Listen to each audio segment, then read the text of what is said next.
Hello, my name is Hannah Conway. I'm a fourth year student studying public relations and will now be delivering a short presentation on Beryl Bikes and how their sustainability focused strategies impact consumers' affective and normative commitment.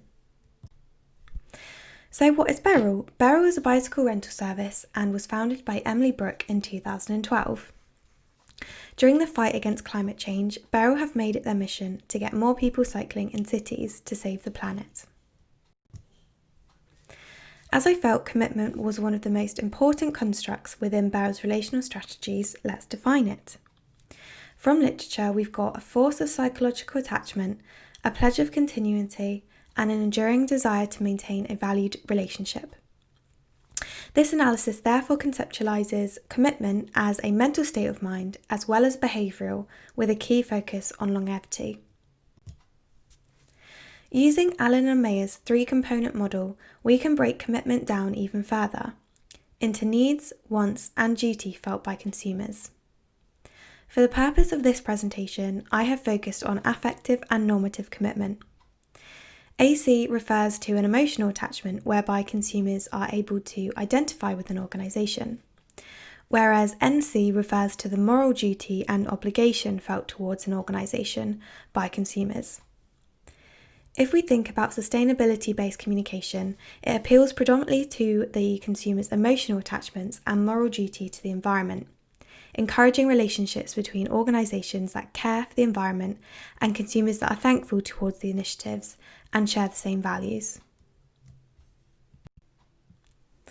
Introducing my own conceptual framework, we can see that gratitude and shared sustainable values are the key relational strategies that both drive affective and normative commitment.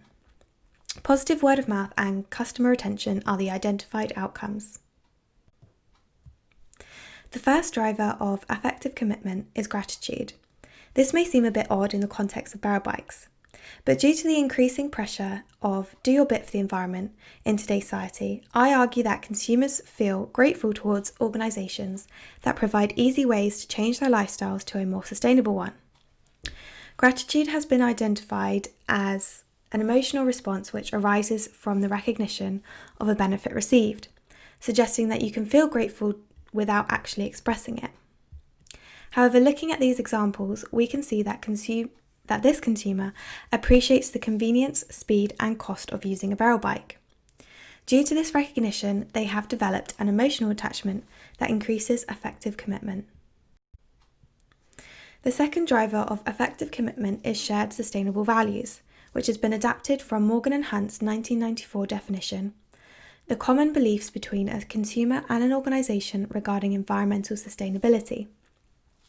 I've put Beryl's Twitter on here as their values are quite clearly stated and they want to get more people on bikes.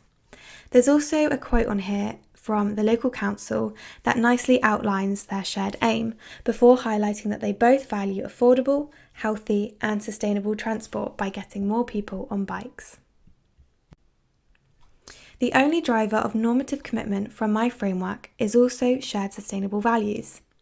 Since the climate crisis was officially declared in the UK last year, leading a more sustainable lifestyle has been more of a priority than previous years, and Fullerton 2014 said that when organisations align with more social initiatives, this creates feelings of obligation that accordingly increases consumers' normative commitment, which refers to the moral duty felt by consumers.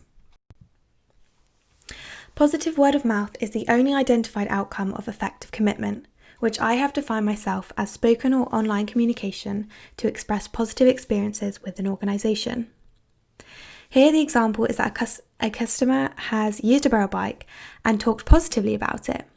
Beryl have also engaged in a two-way communication to further deepen the emotional attachment and effective commitment.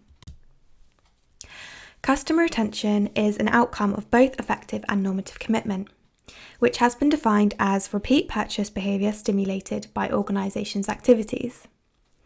The example is a tweet from a satisfied customer acknowledging the service quality and secondly indicates a want to reuse a Beryl bike as a result. So after analysing Beryl's sustainable relational strategies, a recommendation for practice was developed. I recommend that during a climate emergency, Beryl should further leverage its sustainable initiative through an increase in communication with the local communities to increase effective and normative commitment. I would consider Beryl as a startup company with the most of its initiatives rolled out over the last 12 months. Therefore, communication has taken a bit of a back seat.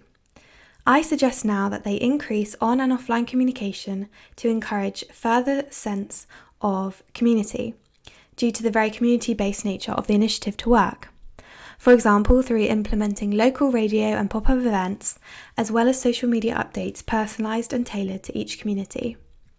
The content should revolve around Beryl's sustainability benefits that encourage feelings of obligation and normative commitment.